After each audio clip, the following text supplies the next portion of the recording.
going over the topic orthostatic hypotension. Orthostatic hypotension today.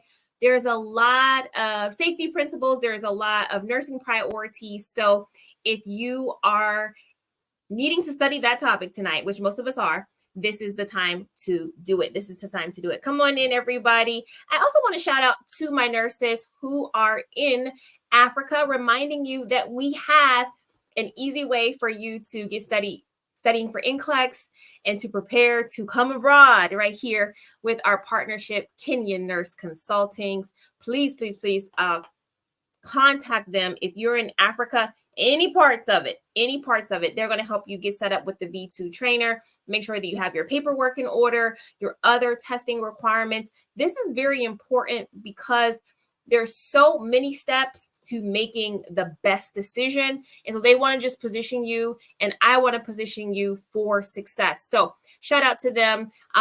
Again, they have a special discount for you if you are signing up with them. Their information is right there. Check out their number, screenshot this. Also send them a great email as well, info@kenyannurse.com. Screenshot this so that you can reach out to them. We've had a lot of nursing students who are doing well because they took the first step to contact our partners. I want to also let you know that we have a Remar nurse right here in the house. I love the realness of this community. As people are coming in, what I want to do is I want to encourage you today the best way that I can. Okay, without further ado, check this out. Remar nurses here. Everybody say hello. Hello, everyone. How are you? I'm doing great. So tell me, where are you from? I'm from Ghana, and currently I'm in New Zealand. It is Ghana far and away. New Zealand. Yes, about 14 hours. Currently we are in Thursday, and it's 1:07 in the afternoon. So you just passed NCLEX. Tell me, how did it go? Was it your first time taking it as an international nursing student? My first time, and it has been so amazing. The journey was really hard, but I started following you last year, December. That was when I decided to write the exams, and I didn't know what to do. So I saw you on Facebook, and I started following every move that you were making. And then it took me 2 months to decide whether to buy V2 or not. But before that, I had already had another material I was using. It was really hard, but I said, no, let me give it a try. This woman always starts with God and end with God. Why don't you give it a try? So I started and I bought it. Still, I ordered for the quick fats. Currently, it's not with me here, but it took 1 month to get to me here.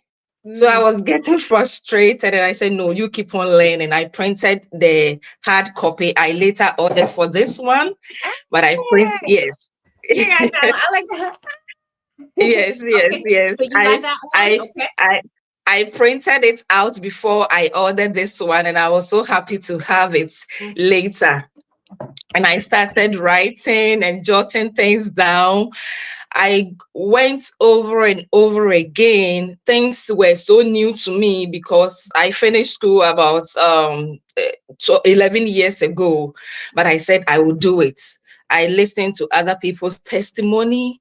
They have finished school way back in the 1990s, and I said, no, I can also do it. Yes. And then we don't have a center here in New Zealand, so I have to go to Australia to write the exams. And Prof. Regina, I have to tell you, all the things you were saying, I met some of them. Cutaneous anthrax, inhalation anthrax, they were just coming up, and I said, oh my God, this is what the Lord can do for me. And then 2 days after, I checked my results, and I came out with flying colors, and I'm so happy to give my testimony for other people to also know that Remar nurse is the goal, is the one that can help you pass your exams. Everybody should give it a try, and it will work for them. Oh my goodness. So can you tell me, so when you started V2, how long did you actually study? When you got your book and you got everything in New Zealand, how long did you study for?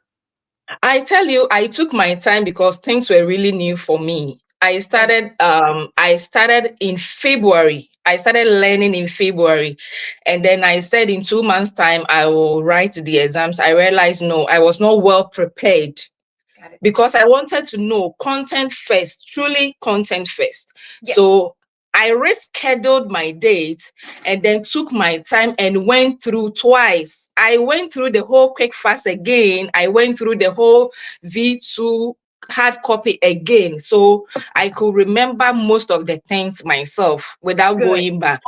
And then Good. I realized that it was really good to know the content first is the ultimate goal. Wow. What kind of things did you learn in V2 that you hadn't been introduced to before? Like, what were some of the new things that you were learning that you were really excited about knowing? EKG was something new to me. I already knew it, but I have forgotten everything. I Mm-hmm. was where I used to work, I don't mostly use them. So I took my time to know everything about EKG. And then electrolyte imbalances. I Yeah. also took my time and making sure that I'm well grounded before I sit for the exams. And then it was so marvelous. I passed on my first attempt. Wow, you did a great thing. Yeah, Congratulations for taking your thank, time and doing it your way. I love that you thank didn't you. feel rushed.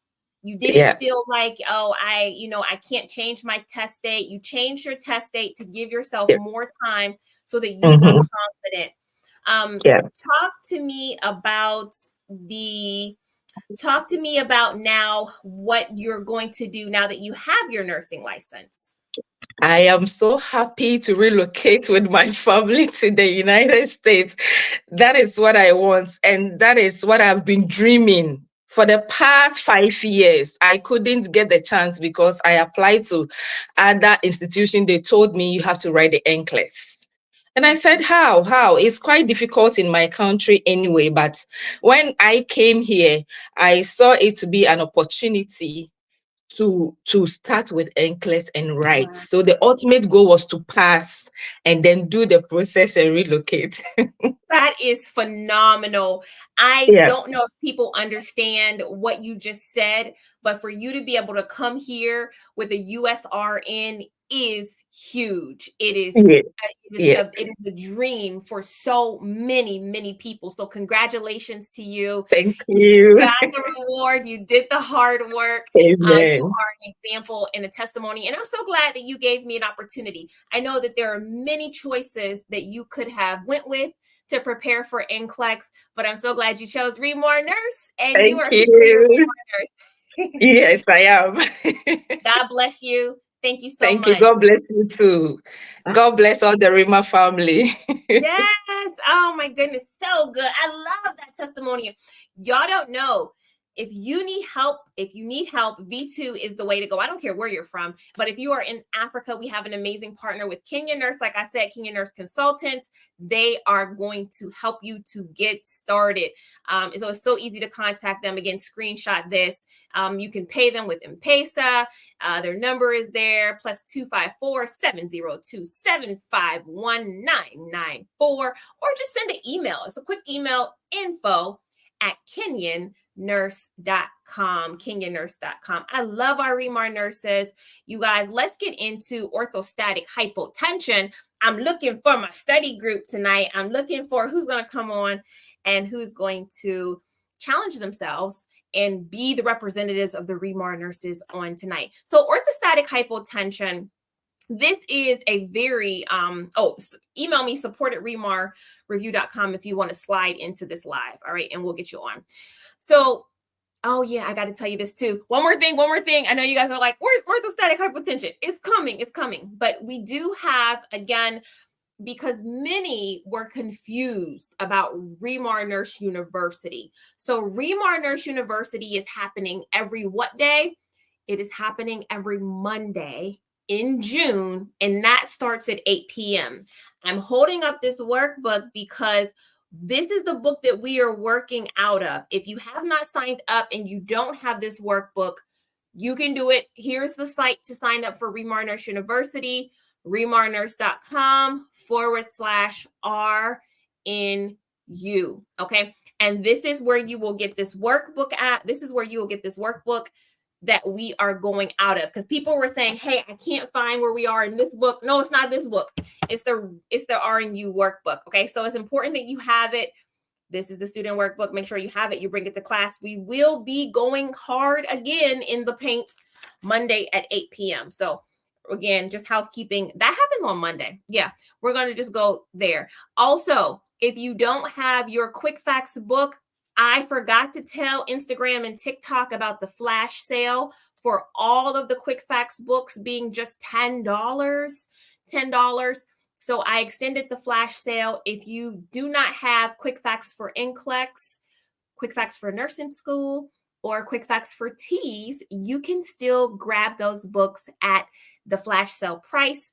And again, what do we love about Quick Facts? We love quality over quantity. Quality over quantity. So it's important that you have this resource, especially if you're studying for NCLEX. This is the one. Okay. This is the newest edition of Quick Facts. Just so you know, it'll say Next Gen Study Guide. Next Gen Study Guide. So that's the one. Okay. What else? Every Monday, somebody says, I will be there. All right, guys. So we are going to get into orthostatic hypotension. We're going to get into orthostatic hypotension on tonight. Orthostatic hypotension. This is where a patient has a vascular issue. And the vascular issue is defined as a decrease in the systolic blood pressure, okay, of at least 20 millimeters per mercury, or a decrease in the diastolic blood pressure of at least 10 millimeters per mercury. And it occurs as the patient's position changes. So whether the patient is in a standing, sitting, or lying, where you see them transition from a lying down to a sitting, or lying down to a standing up, or if they are on a head up tilt table, you will also see this change in position. And so the real problem is what? The real problem with orthostatic hypotension, for example, look at this. All right, so this body of water is you, or a patient. And when that patient's lying down, the blood volume is pretty even. Okay, if this is the head of the patient and this is the feet of the patient, when they're lying down in bed, everything is pretty much perfused evenly. But when that patient sits up, gravity takes place and it pulls all of the patient's blood flow where? Down, right? And this happens to a great extent with orthostatic hypotension, where if a patient gets up, it says like almost 5 to 700 milliliters of the blood volume will drop down. And so that means if this is the patient's head, right, that means that there is a huge risk for cerebral ischemia, right? Also, we know that if the blood volume is being pulled down by gravity, our vascular efforts are going to be decreased. Our stroke volume in our heart is going to be decreased. We are going to have poor circulation throughout all of our bodies. So when a patient has orthostatic hypotension, we have to be able to recognize it quickly. We have to be able to educate the patient so that we can correct the issue before damage is done to that patient. So orthostatic hypotension is very serious on the NCLEX, and you should be mindful of what your responsibilities are. Many disorders, many medications that you give as a nurse can cause orthostatic hypotension. And this OH can also be a symptom of an acute or a chronic volume depletion. And so some of the issues when you have a chronic orthostatic hypotension is that the body just begins to compensate. And some patients can have orthostatic hypotension and not know it because the body is just compensating. Now they feel really bad, but they continue to go on with their lives, right? And so you have a result of what?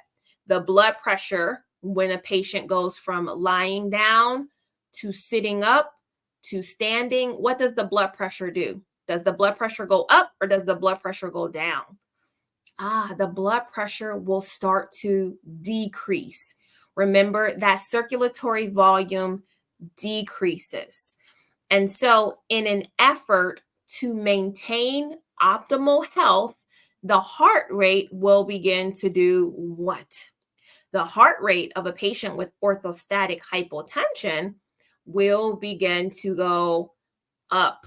All right. So that is what we're going to see in orthostatic hypotension. When we are telling our patient what we are about to do, we are also telling them what we are looking for or what we are expecting to happen, which is blood pressure is going to drop. Okay. The heart rate is going to increase as our patient goes from the different positions. Okay.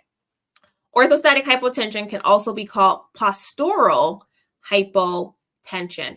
And so what we are looking for, what the manifestation will be a patient who reports dizziness. Why is that? A patient who reports lightheadedness. A patient who reports syncope. So vertigo, syncope, muscle aches and the pain in the neck. Okay. Angina. And sometimes patients who have a drug history will also report these symptoms as well. So orthostatic hypotension, like I said, can be caused by other things, So think about it. Think about what medications we give patients, what medications nurses give patients that can cause orthostatic hypotension. I'm thinking of one in my mind right now. It's a cardiac medication.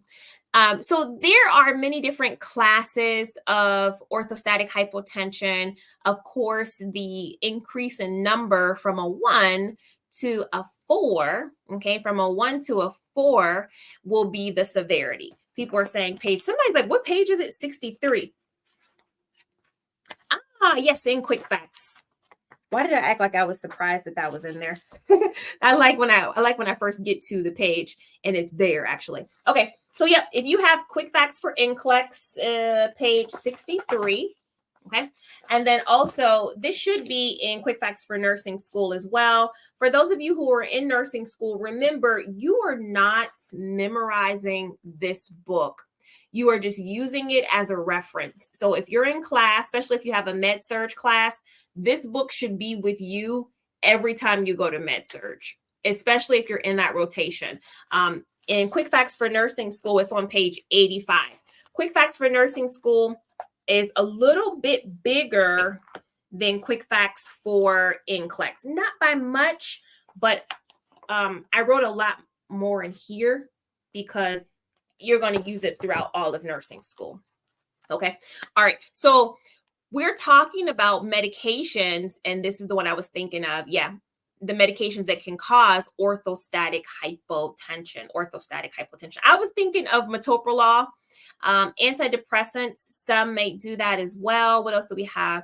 Diuretics, vasodilators. Great job. So as you can see, nurses could put a patient in a postural hypotension situation. So that's also why this is on NCLEX and it should be reviewed. Yes, it should be reviewed. So just for a pathophysiology, essentially when a patient is given a medication or they have some sort of condition, orthostatic hypotension is a dysfunction of the autonomic system. And it arises when the cardiovascular adaptive system fails to adjust for the decrease in the venous return upon rising from supine to standing position. Okay, supine to standing position. All right, and these are terms that I'm expecting you to know as a nursing student. So some things that can cause medical conditions, I should say, not just random things, some medical conditions that can cause orthostatic hypotension are as followed: adrenal insufficiency, diabetic autonomic neuropathy, hyponatremia, hypovolemia, neurodegenerative disorders, or iotergeric, which means that this is a cause of another disease process. All right. Non-pharmacological treatment of orthostatic hypotension. How can we treat it? Well, we can tell our patient to consume a certain diet. Okay. Now, what type of diet would we want our patients to be on if they had an issue with hypotension? Does anybody know? What is the diet? This is a great question. What is the diet for a patient with orthostatic hypotension? What is the diet? Oh, I'm not going to give the answer because I do believe it's one of the questions, but I'm looking in the comments and I don't see the right answer. I actually don't see the right answer yet. So I'm going to just wait. I'm going to wait. All right, activity. How do we want the patient to behave with orthostatic hypotension? We have to think about safety. So if we're thinking about safety, we want the patient to have an assist. We want the patient to what? Okay. Lifestyle changes. If our patient is smoking or drinking alcohol or doing illicit drugs, that is going to increase their risk of falls.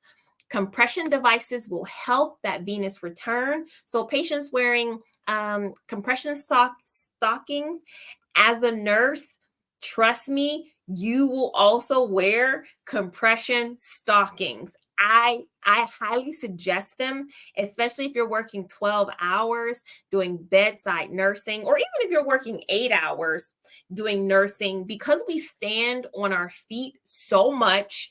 If you don't support your legs and wear compression stockings to help the venous return, I mean, I don't know, maybe I'm not listen. In the beginning, I didn't wear them when I was young and like fancy free. But as I became a nurse and the years went on, you better believe I had me on some compression stockings, okay? They may not be the cutest, most fashionable things, but they help so much. You just keep on living. That's what my dad says. You just keep on living. But compression stockings do help with venous return. Trust me, your body will thank you if you wear them. Okay.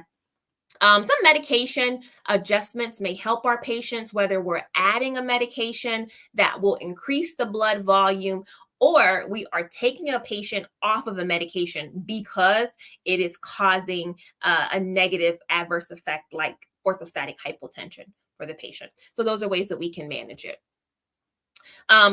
Fludrocortisone actually is a great medication because it helps to expand the blood volume, which will also help improve the blood pressure, right? That makes sense.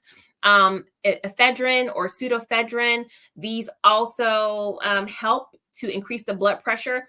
And desmopressin, we talk about when we go over diabetes insipidus. This also helps to act as a increase in blood pressure medication. Okay. All right. So those are medications that you should be familiar with, at least in name, but also understanding again, what is the main treatment goal? What is the main treatment goal of a patient who has orthostatic hypotension, All right. And just a reminder for those who coming in, if you don't have your Remar Nurse University workbook, please sign up for it. Go to remarnurse.com/RNU.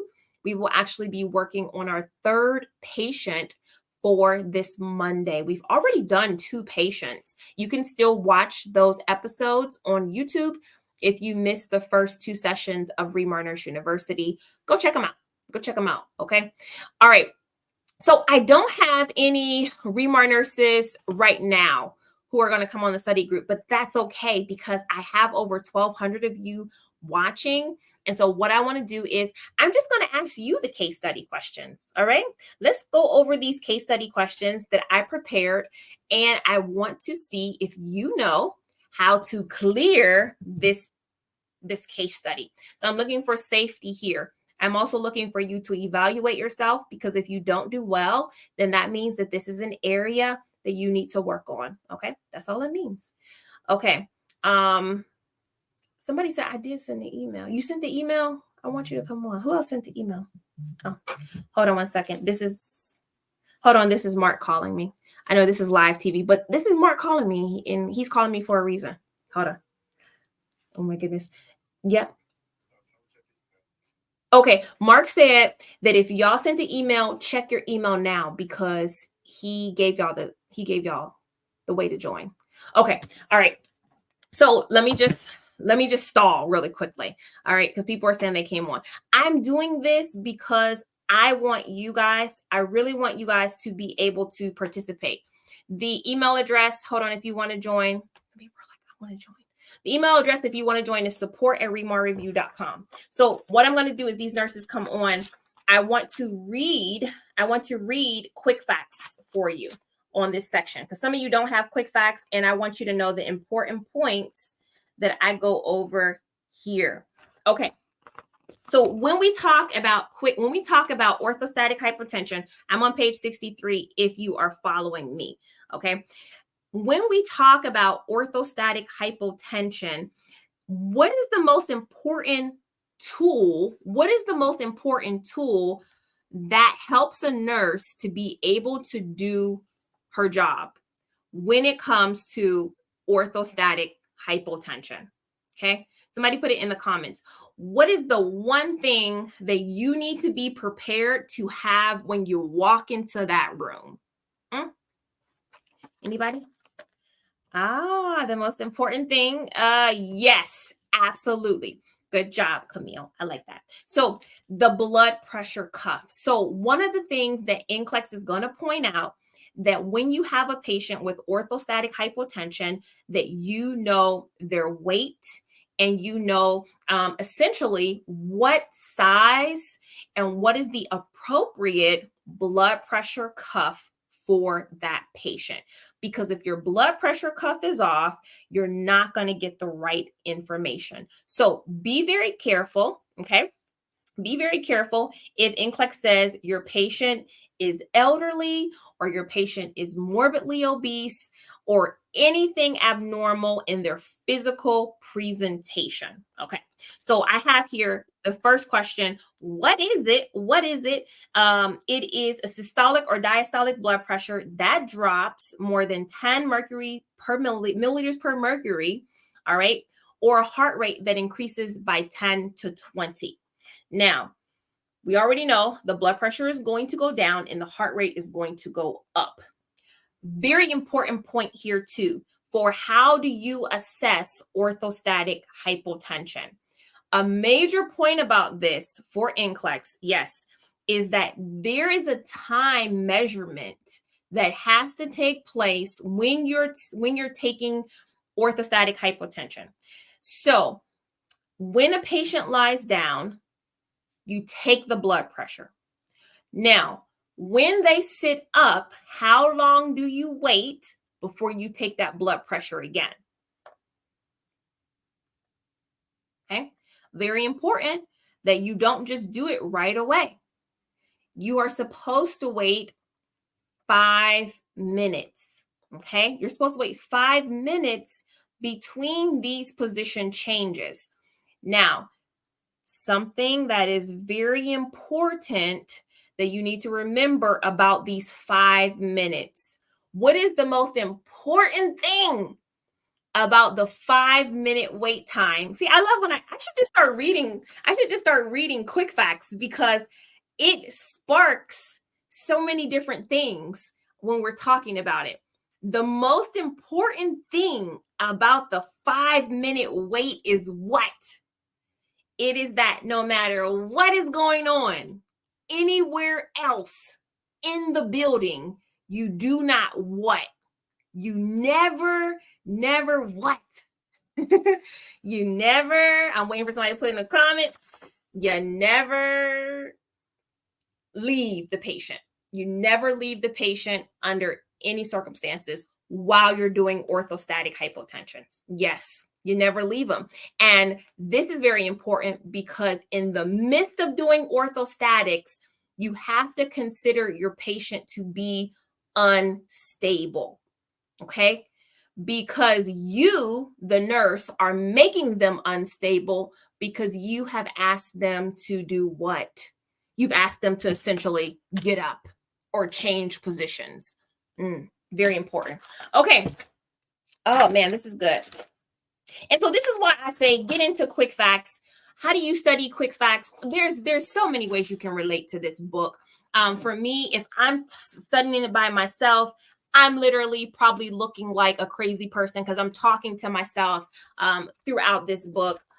So I love it. This is quick facts. All right. So I do have some Remar nurses. I want to get into this case study that I have presented. So who do we have here? The brave people that we have here are Nurse Ty. Hello. She's looking at herself. Can you say something? Nurse Ty, can you say something? I'm literally. Okay, so turn me off in the background and then say something so I can hear you. I know I heard myself, so I can hear you. Hi. Can you speak?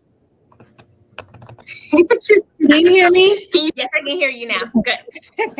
All right. And then I also have Nurse Yasmin. Hi, how are you? Hi. Good. Okay, so we have here two representatives for the Remar nurses on today. Where are you from? Where are you guys from? Columbus, Ohio. Oh, Buckeye. Okay. And Yasmin, where are you from? Bay Area, California. You're from the Bay Area. Okay. Perfect. So we have, we also have another Remar nurse. Hello, Nurse Priscilla. Okay, so let's get into our case study for tonight. All right, and remember, we are talking about orthostatic hypotension. So we have here a 26-year-old male presents with hypotension, nausea, and vomiting. He states that he has blacked out during his job at Dollar General. Patient states he has no appetite and has lost 6 pounds since last week. Okay. Upon assessment, the client has poor skin turgor, dry mucous membranes, and an increased dark pigmentation on the client's bilateral lower extremities. Okay. All right. So you know a little bit about him. Let's read some more. Okay. Remember, he comes in, hypotension, nausea and vomiting, blacked out during his job at Dollar General, no appetite, lost 6 pounds since last week. He has poor skin turgor, dry mucous membranes, and increased dark pigmentation on the client's bilateral lower extremities. Now let's look at his lower extremities. Let's see what they look like. Okay. Patient's vital signs are blood pressure 74/59. His heart rate is 109, respirations 22, temperature 98.9, and 97% on room air.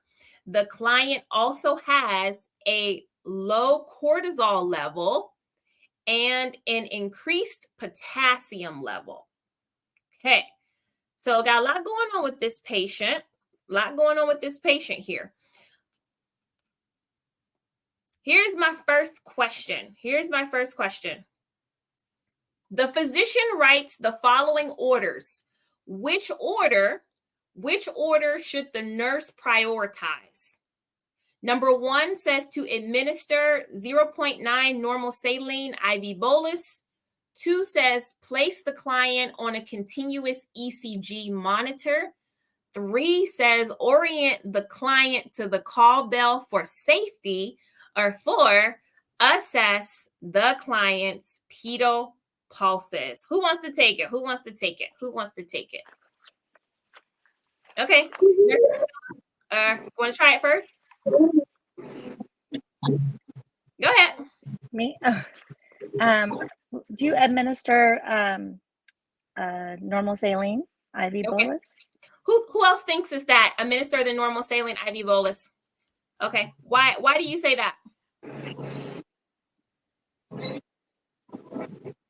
Why do you think this is why do you think it's number one? Anybody can take it. Oh.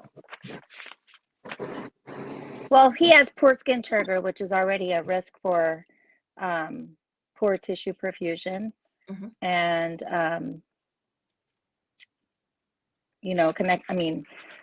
I guess starting an IV, especially with the IV bolus, will get things started before you can connect him connect the ECG. Monitor him for ECG. Excellent. EKG. Yeah, great job. Absolutely. I think a couple of you thought this one was right. Absolutely. This patient has issues that need to be corrected. We know that they have dehydration because of poor skin turgor, but also they are coming in with hypotension. So this is the most important thing that we can do because it is going to fix the patient's issue. Great job. Okay, I'm moving on. Here's another question. What condition is the client most likely experiencing? Number 1, Cushing's syndrome. 2, hyperglycemia. 3, orthostatic hypotension. Or 4, Addison's disease. Who has it? Let's see. Okay. All right. Nurse France, RN, what do you say? I'm gonna go for number 3. You're going to go for number 3, orthostatic hypotension. Anybody have anything different than that? Okay, let's see number 3. Now, the correct answer actually is number 4, Addison's disease. Now, somebody tell me why it's Addison's disease, because a lot of people thought it was number 3. A lot of people. Who can tell me why it's Addison's disease? What was our clue for Addison's disease? Okay, go ahead. Because it in the message there it says that he's lacking cortisol. That's right. Yep. And you might have missed that, but that was very important. This person had a low cortisol level that was given to you, and also the hyperpigmentation is indicative of Addison's disease. Okay, very good. We got to pay attention to those details, but great job. Okay, let's go back to it.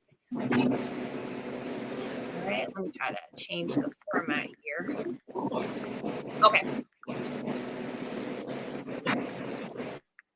Okay, next question is this. Which treatment is most appropriate for this patient? Is it the IV fluids of normal saline, the potassium supplements, fludrocortisone, or insulin? What is going to be the most important for this patient? Be number 3. It would be, absolutely, it's going to be number 3 because this is a steroid. Yeah, this is a steroid. Okay. And so with Addison's disease, remember,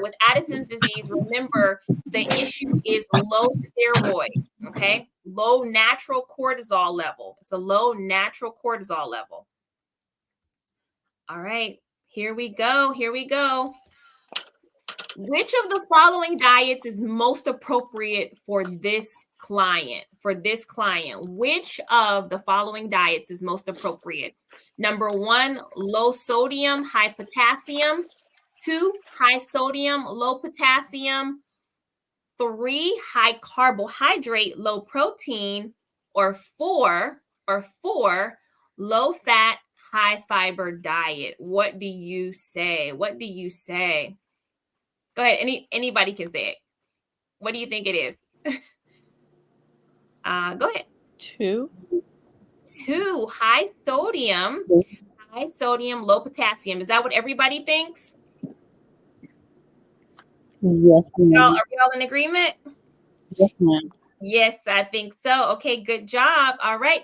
That is right. High sodium, low potassium. Good job. Good job. Because in Addison's disease, we know that what? The sodium level is the sodium level up or down? Down. Down. Mm-hmm. And in Addison's disease, the potassium level is up. Up. Okay.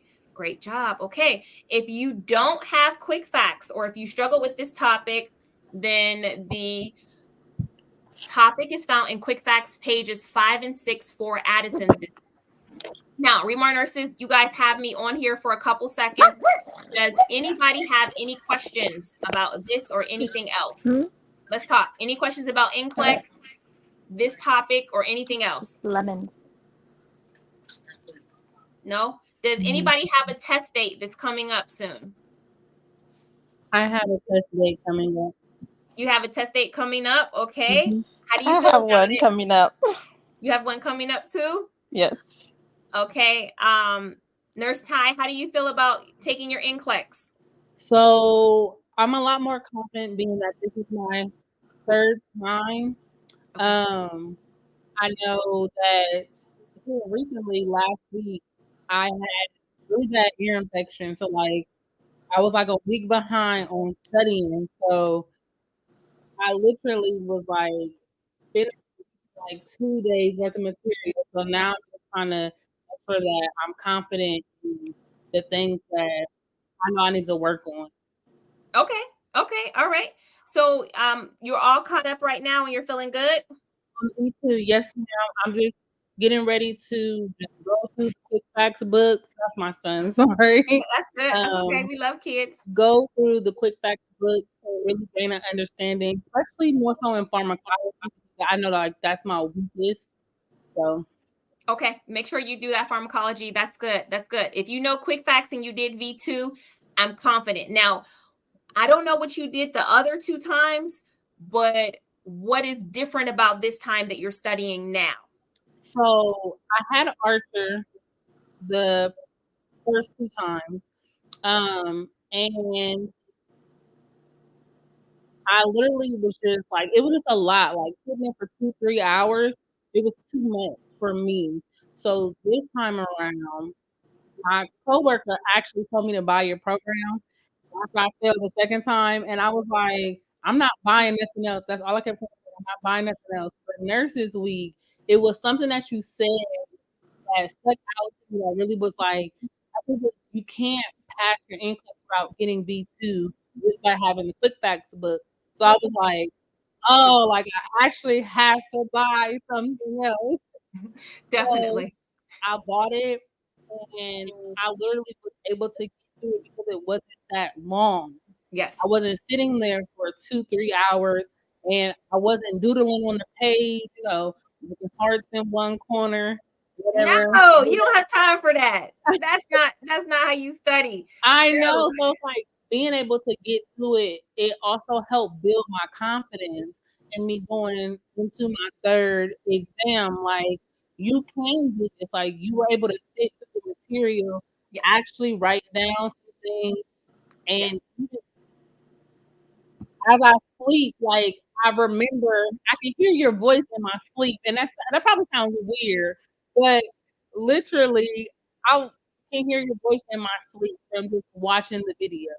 So that's good. That's good. And I'm giving you all this time to express yourself for a reason. This is also like therapy, because when you go into that third exam, you're going to go in there a different person and you're going to come out with different results. Yes. Okay. You're not going in there the same as before. You're going to go in there with the victory already. You just need to let them know that you're there and you've arrived. Okay. Absolutely. That's good. That's good. Okay. Who else? Who else has a test date coming up? Nurse Priscilla, I see you said you had a test date coming up. How are you feeling?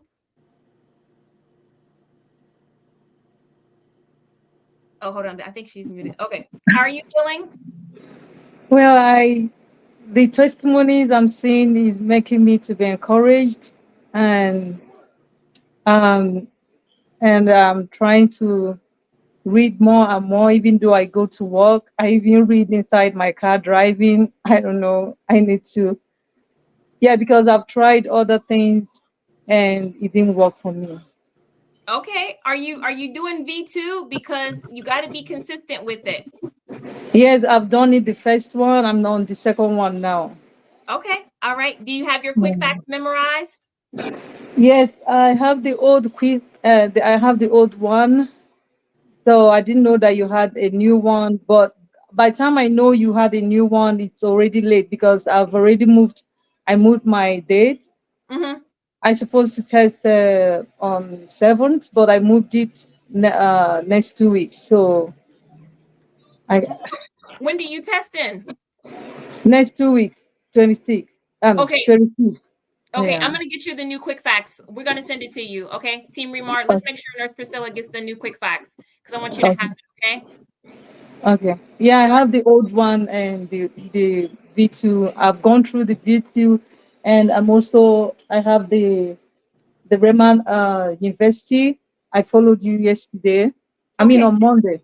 Okay. I did Good. that of Monday, that of last week.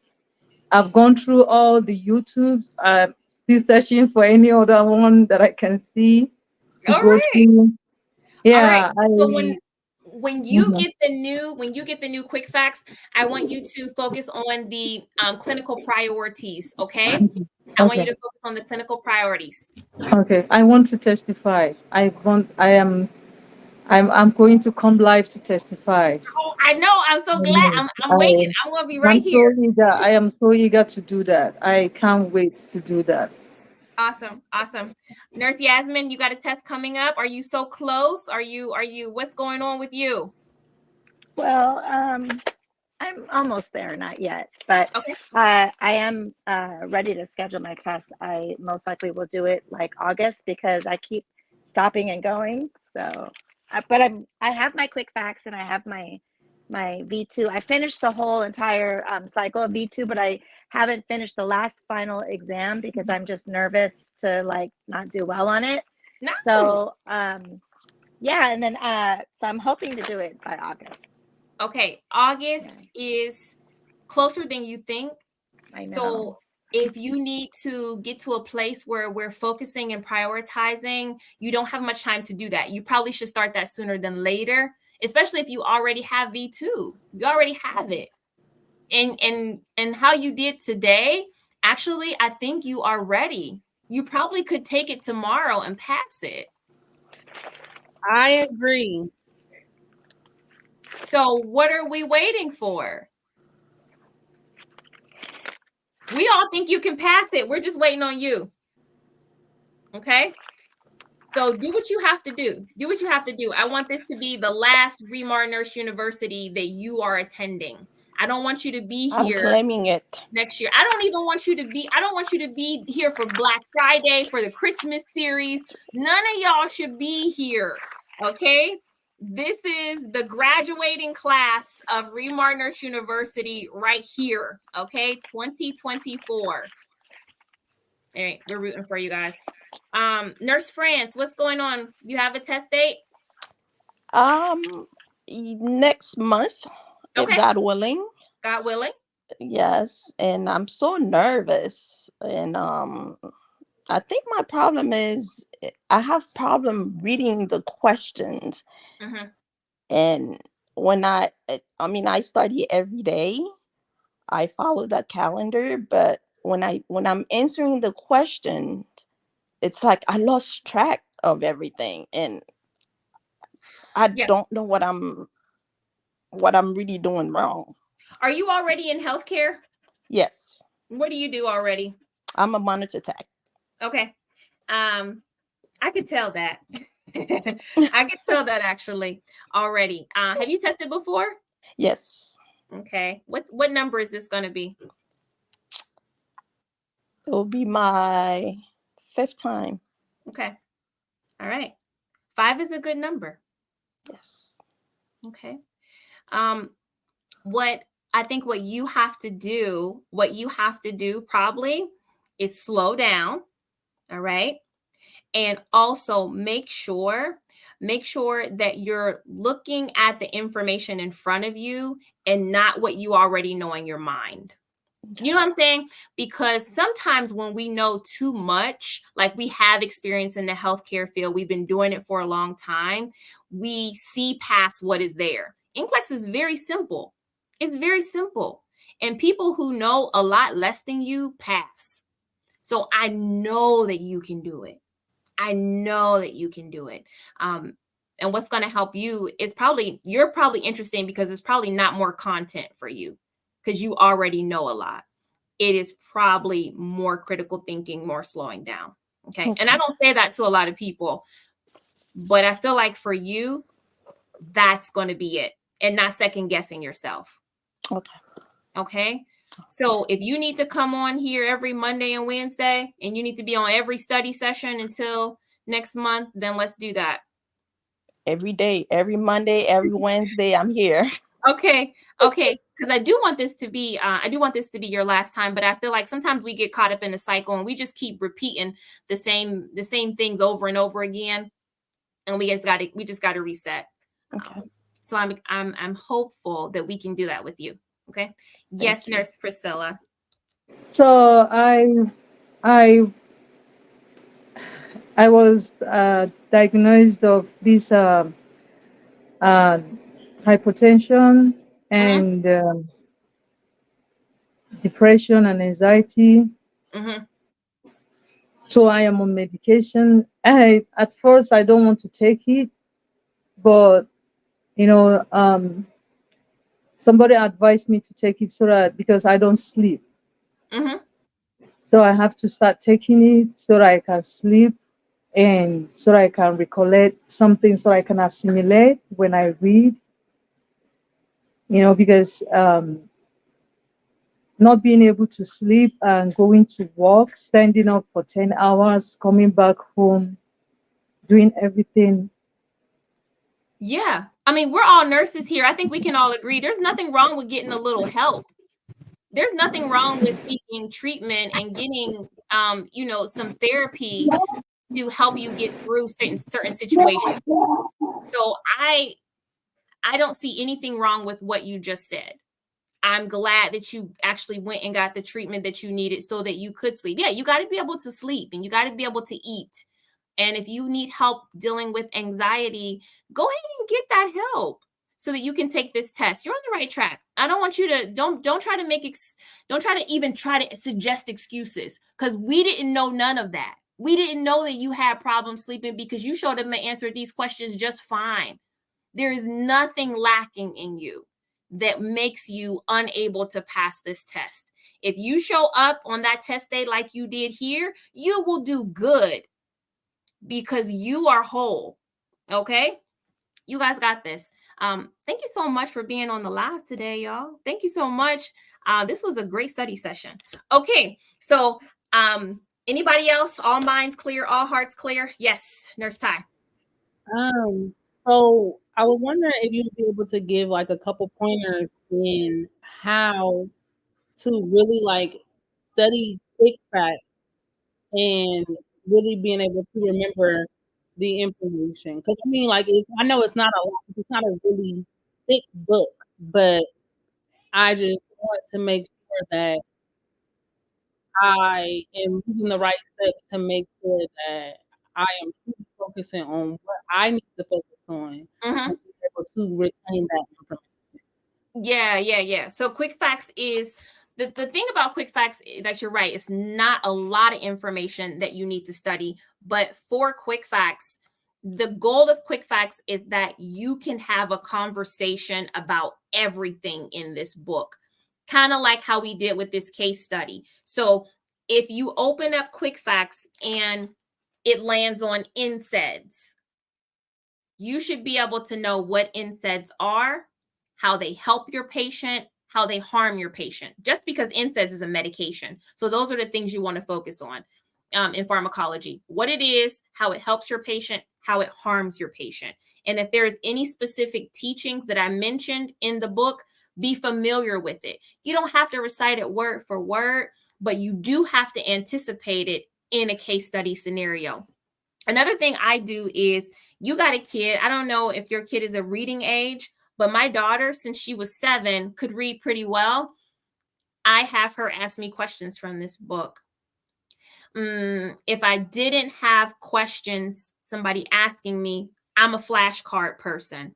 And so if I take quick facts like this, and you may not be able to see it because of the light, sometimes I will half the page, and I will, let me see if I can turn on this light just a little bit. So like if you half the page and just ask yourself the questions, you should be able to know the answers here. And if you don't know it, highlight that. That makes sense? And then you don't necessarily need somebody with you there to study the book if you do that. All right. Yeah. So that's another way to do it. Some people are audio learners, so they read they read this to themselves and they listen to it. But those are the ways to do it. Also, don't forget that there's a calendar here in the front of Quick Facts too. So if you're following the calendar, spend like maybe 45 minutes just studying that section, then put it away. Come back and see if you remember anything from it. But again, the idea is that you can have a conversation about the topics in here. Okay. All right. Anybody else? Flashcards for sure. Thank you. You're welcome. I'm checking the comments. People are really excited to hear you guys the story. They like it. They like it a lot. All right. Okay, guys. So if there is nothing else, I will let you guys go. I'm going to get back into the live with everybody else. For those of you who don't have the V2, these ladies all have it and they're working through it. And I'm looking forward to their testimonial. You guys, I'm doing a sale on the V2 right now. Please tell them that this program is worth it and it will help them stay on track. They're like, yes. They're like, yes. Very worth it. Thank you so much, guys. I hope you guys have a good night wherever you are. Bye-bye. Bye-bye. I love it. I love Remar nurses. They are real. You guys are not a bunch of robots or fake employees. You guys are all here studying, and that is the beauty of this community. That is the beauty of this community. Man, what a powerful study group. I haven't even finished. I actually have more questions. Oof, I actually have more questions to do. Did you see all of the other things that people are dealing with on top of studying for NCLEX? That's what I'll say. That's what I am here for. Let's talk about, sometimes it's not content. Sometimes it's other things. So it could be anxiety or stress or past failure. Let me turn on the light. Anxiety or stress or past failure.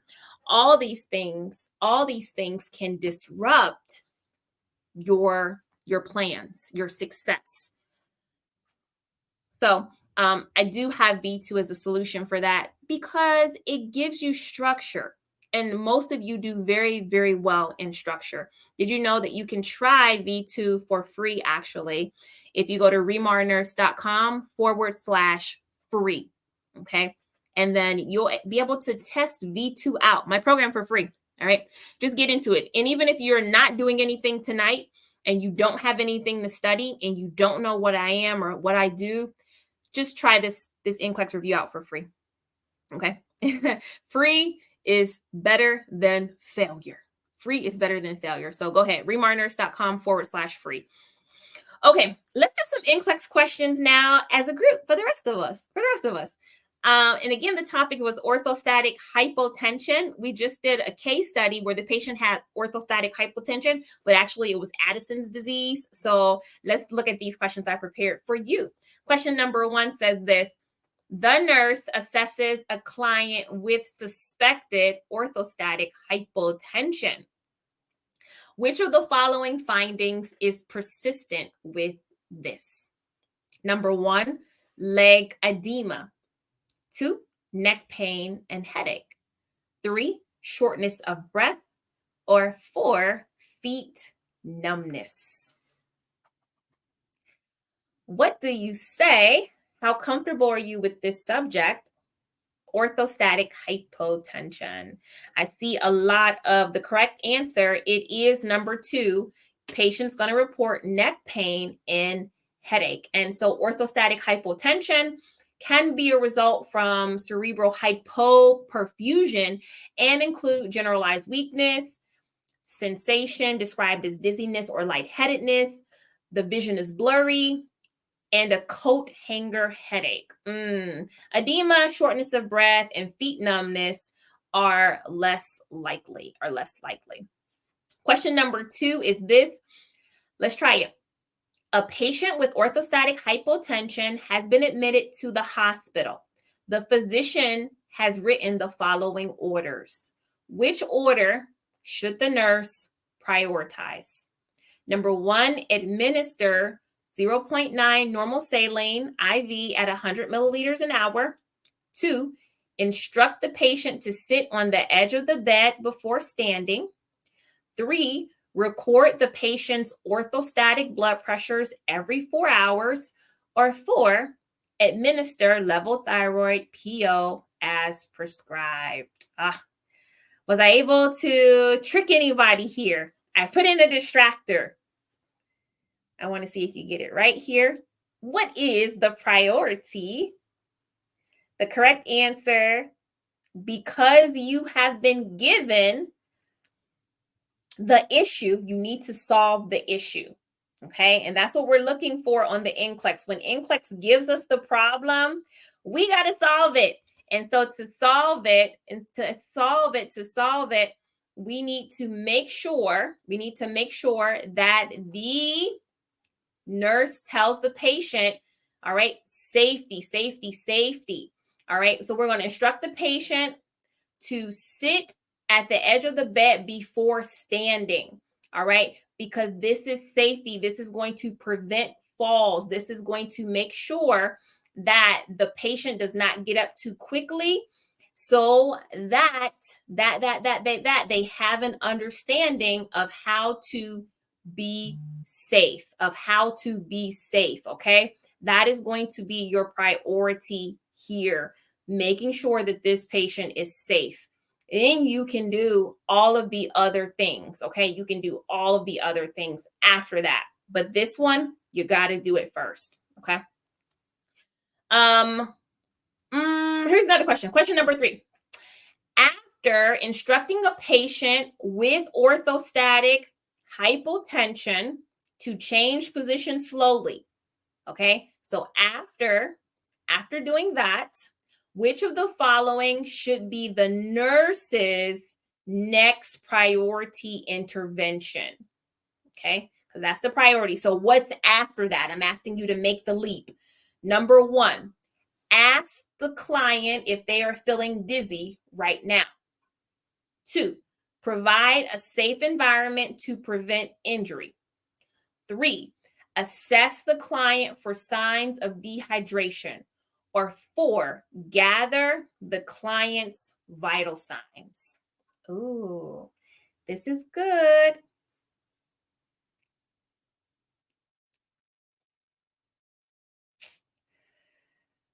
What do you need to do?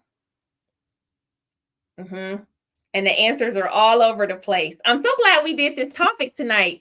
I'm so glad. This is tricky, but it's not really. The correct thing, after establishing safety, what should the nurse do? 4, get those vital signs for the patient. You need objective information. The vital signs. I saw a lot of people, you got to the assessment part, but you did the wrong assessment. A lot of people picked number 1, asking the client if they feel dizzy right now. Why is that not correct? Because somebody was like, same thing as I'm saying. What's wrong with number 1? why would you not pick number 1 when you have number 4? Okay. All right. What is the problem with choosing, I'm going to ask my patient if they feel dizzy, as opposed to, I'm just going to get a blood pressure and a heart rate? That blood pressure and heart rate is going to be objective. It is going to tell me immediately where my patient is. The subjective information that y'all are fighting me for it. Y'all are like, what? No, it's number 1. I see the comments. You guys are like, no, it's number 1. No, it's not number 1, because I can ask my patient if they feel dizzy and they say, no, I feel pretty good. I'm actually feeling great. And when I check their blood pressure, it's like 60/30, right? It's subjective. And although we love a good subjective, especially like when it comes to pain, right? Like, oh, what's your pain level? Oh, my pain is an 8, my pain is a 6. That's subjective. But when it comes to orthostatic hypotension, when we know it's the safety issue, I want to see some numbers. I want to see the blood pressure. I want to see the sodium level. I like some, yeah. Nicola says it's not measurable. It's not measurable. Okay.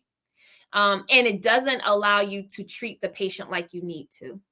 Okay. So I hope we can agree to disagree if you guys don't agree with me, but I hope that also you can see where I'm coming from, where I would tell you for NCLEX to prioritize number 4 over number 1. Okay. And both are part of assessment. We know objective and subjective is part of an assessment, but number 4 is better. Number 4 is better. Okay. That was a tricky one. I'm moving on. Let's do question number 4. What is this? Oh, yeah. Okay. A client has fallen out of bed while ambulating. After assessing for injuries, what is the priority nursing action? Number 1, assist the client back to bed using proper body mechanics. 2, notify the healthcare provider immediately. 3, complete an incident report. Or 4, initiate IV fluids to increase the blood pressure. Oof. These are good today. These are really good. What are we going to be prioritizing, REMAR nurses, because we're safe nurses? What are we going to be doing? I see some 3s. I see some 2s. I see some 1s. What does NCLEX want you to do? What does NCLEX want you to do? If a patient has fallen out of bed and you know the first thing to do is to assess the patient. So NCLEX is not going to ask you what to do first because you already know what to do first. So I'm not going to ask you what to do first. I'm going to ask you what to do second, because that shows a deeper level of prioritization. So the next thing that you're going to do in this situation is put that patient back in bed, assist the client back to bed. Why do we assist the client back in bed? Because the bed equals safety. The bed equals a safe environment for the patient, okay? Bed is like home, all right? For you guys that picked anything other than putting this patient back in bed, it assumes that you leave them where they are, okay? It just assumes that's just the picture that is painting.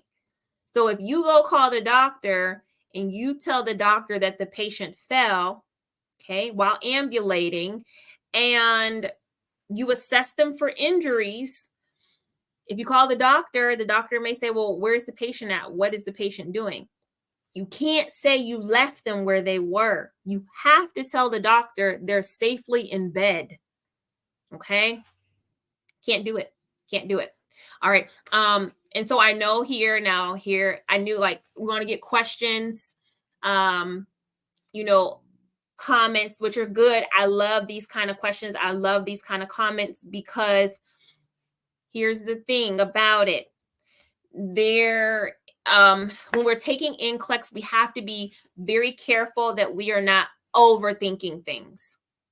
Okay, you have to keep it very simple. You have to keep it very straightforward, because if you start going into your own head, you're going to be taking an NCLEX that's not in front of you, and you're not going to pass that NCLEX that is in front of you. Okay, so you don't need to go anywhere other than what's in front of us. So it just says the patient fell out of bed while ambulating. After assessing for injuries, what is the priority nursing action? It does not say anything about the patient having any kind of head injuries, any kind of bleeding injuries. It doesn't say anything other than what's there. So that's great. You're just working with what is in front of you. So then if that's the case, we are going to pick from the best answers from what's in front of us. All right. And we're not going to leave anywhere else. We're going to look at 1, 2, 3, and 4 and pick the best one, because guess what? We got 84 more other questions coming right after this one. And we cannot get caught up on this one question and be sitting here for 10, 11 minutes stuck thinking about if the patient has a hairline fracture or a toe fracture or a compound fracture or brain bleed. Can't be sitting here thinking that. So what do we say? We focus on what's in front of you right now. Okay. All right. And so the best answer from what's in front of us, put that patient back in bed. And that's before doing anything else. Once they're back in bed, sure, call the doctor, because the doctor is going to tell you what is the next step. And the doctor is also going to give you orders. And the doctor is also going to allow you to have something to write in your incident report, because you need to say in your incident report what you did. I called Dr. Johnson. He advised such and such. Okay, that's it. And again, Lourdes, this is why we do this class. I like that. All right. So I got to keep going. We got to move on. Question number 5. Let's get into it. Oh, so this. Okay. The nurse observes that the client develops disorientation, persistent tachycardia, paleness, and cold, clammy skin. The nurse is concerned that the patient is developing, number 1, renal insufficiency, 2, metabolic acidosis, 3, hypertensive crisis, or 4, hypovolemic shock. Which one? Whew. If we're working with what is right in front of us, we got this. We want a question like this on NCLEX. We're going to be so happy when we see this. We're going to be like, oh my goodness, I thought this test was hard. This test is not hard, because I've been training every Monday and Wednesdays, eating questions like this every lunchtime on Monday and every dinner time or every breakfast time. I've been eating these questions. So this is good for me. All right. Correct answer. You got it. If a patient is having all these things, we are thinking number 4, hypovolemic shock. Hypovolemic shock. That's it. All right. Okay. That's it. That's it, guys. We did this. We did Winning Wednesday. You showed up. You did something for yourself this week. Okay. And I don't really care if you got all of them wrong or if you got all of them right. Okay. You can take it how you want to take it. The idea, though, is that this was a priority. Passing the NCLEX was such a priority for you that you set aside time to show up to a virtual class. That is the winning part of Wednesday, is that you did something for you. Because I know that's the problem that you have. It's easy for you to do something for everybody else, but then when it comes time to invest in yourself, you don't do it. Okay. So this is for you. Now, I'm talking to another group of people today that you have been watching me for a long time, and you have been watching me and watching other people and doing a little bit here and doing a little bit there. I need to tell you that it's very important for you to get serious about this NCLEX situation that you're in, because it's so silly that you have not prioritized it and passed it yet.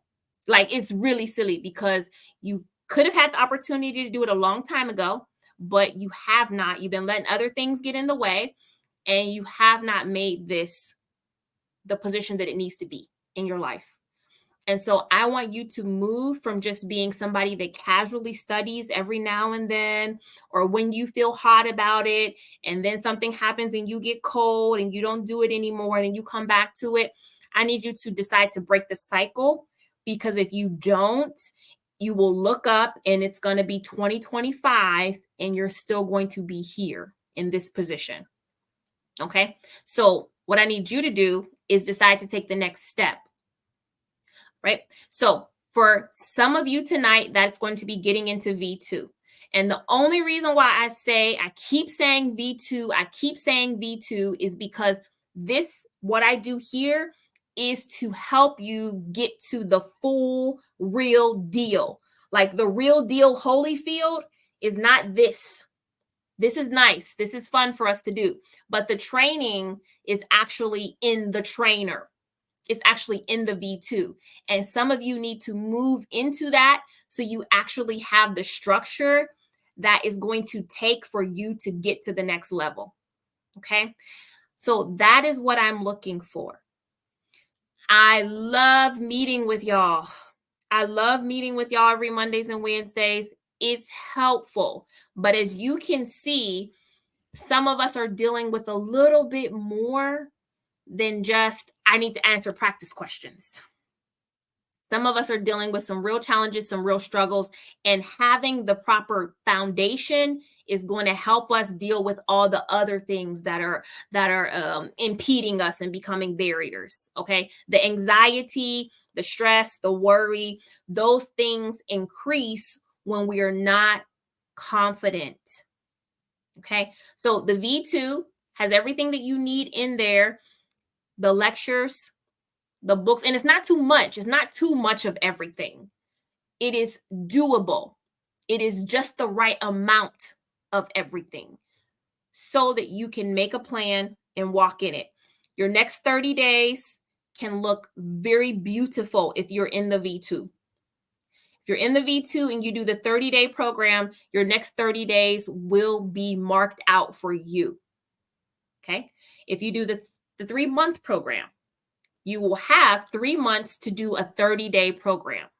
So that gives you more time to do it more than once. Some people like to do V2 more than once. You like to do it twice or 3 times. Okay. The 6-month program is there too, for those of you that really want to take it slow. But right now, during Remar Nurse University, we're doing 50% off of this program. The investment is significant to the goal. Okay? The investment is significant to the goal.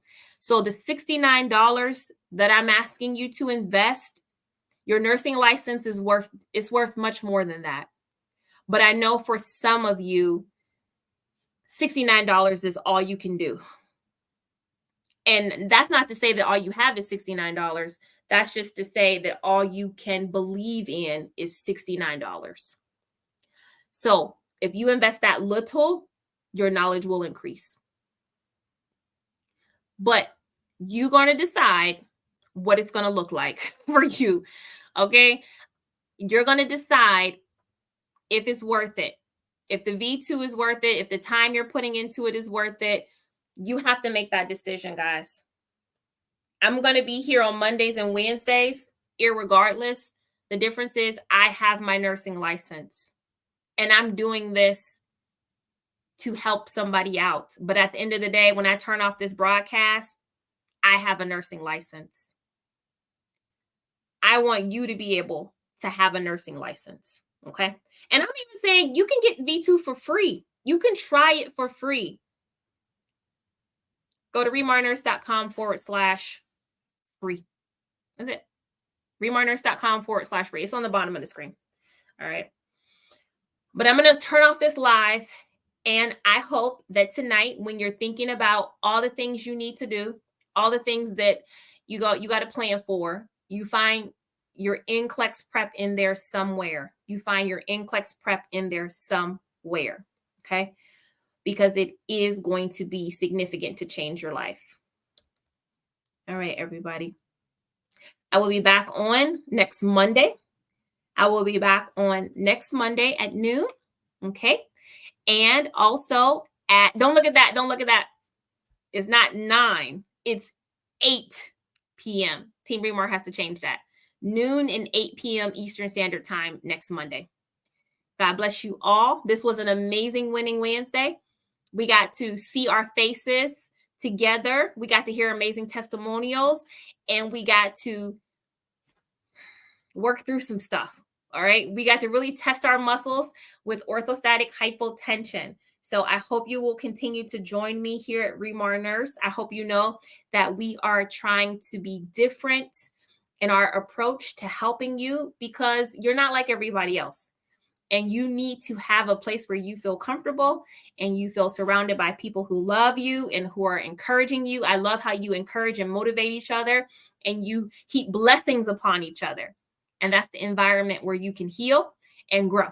And so that's what we do here for you. So thank you so much. It's been a pleasure to be your NCLEX instructor tonight. I hope you have a blessed week. And thank you for watching. And if no, they not like us, they not. And so I want to say this, if nobody told you this, you can, you will, and you must pass NCLEX. Thanks for watching. Bye-bye.